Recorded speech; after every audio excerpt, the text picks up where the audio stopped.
Regular classes शुरू हो ये चाहते हैं या नहीं नहीं, मतलब रेगुलर क्लासेस चाहता हूँ ऑफलाइन के अंदर मैं तो। अच्छा, रेगुलर क्लासेस थोड़े घर पर डाइवर्ट हो रहा तो मैं यहाँ पर आ गया, तो यहाँ पर अभी काफ़ी मतलब इम्प्रूवमेंट हुआ है, मतलब वहाँ से आने के बाद, क्योंकि घर पर वैसे रहता है थोड़ा डिस्ट्रैक्शन।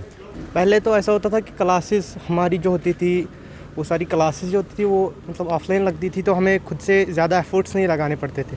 तो अभी क्या है कि हमें एफर्ट्स खुद से लगाने पड़ रहे हैं। कोचिंग संस्थान बंद होने की वजह से यहाँ के कई प्रकार के व्यापार प्रभावित हुआ है और यहाँ के कई कोचिंग उसके इफ़ेक्ट में आए हैं। और उसके अलावा कोचिंग के जो हॉस्टल्स थे, यहाँ पर जो स्टूडेंट्स हॉस्टल्स में रहते थे, मेस थी, ऑटो थे, कई जो उनसे इनडायरेक्ट इफ़ेक्ट होते थे वो सब व्यापार यहाँ चौपट हो गया है। ऐसे में कई महीनों से यहाँ का व्यापारी मांग कर रहा है कि कोचिंग शुरू हो, क्योंकि 1 लाख से ऊपर 1.5 लाख से ऊपर बच्चे यहाँ हर वर्ष कोचिंग के लिए आते हैं। पेरेंट्स से और स्टूडेंट्स से कि उनकी क्या इच्छा है।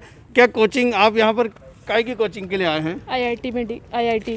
IIT की कोचिंग के लिए। तो आप क्या चाहते हैं, ऑनलाइन क्लासेज होनी चाहिए ऑफलाइन? ऑफलाइन चाहते हैं। ऑफलाइन क्यों होनी चाहिए? ऑफलाइन में ज़्यादा बेटर समझ में आता है। अब मतलब टीचर बच्चे के चेहरे से पहचान जाते हैं कि बच्चे को समझ में आया या नहीं समझ में आया, तो उस हिसाब से टीचर समझाते हैं अच्छे से। ऑफलाइन में उतना इंटरेस्ट नहीं है।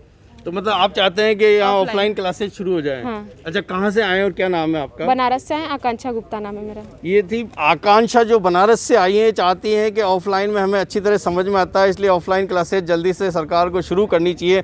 ऐसे ही एक पेरेंट्स आए हुए हैं, हम उनसे जानना चाहते हैं। सर, आपका क्या नाम है, कहाँ से आए हैं आप? हाँ, लोकेंद्र सिंह, मैं कोटा बोरखेड़ा से आया हूँ। अच्छा, तो आप यहाँ किसके एडमिशन के लिए आए हैं और क्या चाहते हैं आप? बच्ची के एडमिशन के लिए आया हूँ और मैं चाहता हूँ कि ऑफलाइन ही हो। तो मतलब ऑफलाइन क्यों होनी चाहिए?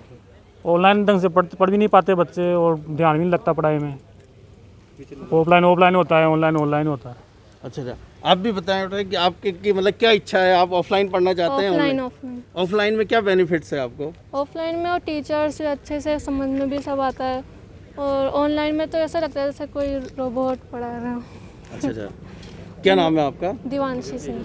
दिवांशी। भैया, आपका क्या नाम है, कहाँ से आए हैं आप? मेरा नाम पार्थ है और मैं कोल्हापुर महाराष्ट्र से आया हूँ। कोटा। तो कोटा किस लिए आए हैं आप? मैं IIT की तैयारी करने आया हूँ यहाँ पे। अच्छा, तो अब यहाँ पर अभी क्लासेज ऑफलाइन नहीं है, तो आप मतलब क्या चाहते हो क्या कि ऑफलाइन क्लासेस जल्दी शुरू हो जाए और हम अच्छे से पढ़ सकें, क्योंकि घर पे बिल्कुल पढ़ाई नहीं हो रही है। मतलब क्या रीज़न होता है क्यों ऑनलाइन नहीं होती पढ़ाई, कि माहौल नहीं बनता है पढ़ाई करने का, इसलिए फिर ऑफलाइन ही बहुत ज़्यादा बेटर है। मैडम, आप कहाँ से आए हैं और आप क्या चाहते हैं, किस तरह की पढ़ाई? मैं पेरेंट हूँ उसकी, और मैं चाहती हूँ कि ऑफलाइन ही रहे, क्योंकि टीचर की जिम्मेदारी पेरेंट पे आ गई है। बच्चों को पढ़ाई कर, मतलब ये सब बोलते बोलते ही दिन निकल जाते हैं। इनके ऊपर ध्यान रखना पड़ता है, ये पढ़ाई कर रहे हैं, मोबाइल देख रहे हैं या कुछ और कर रहे हैं।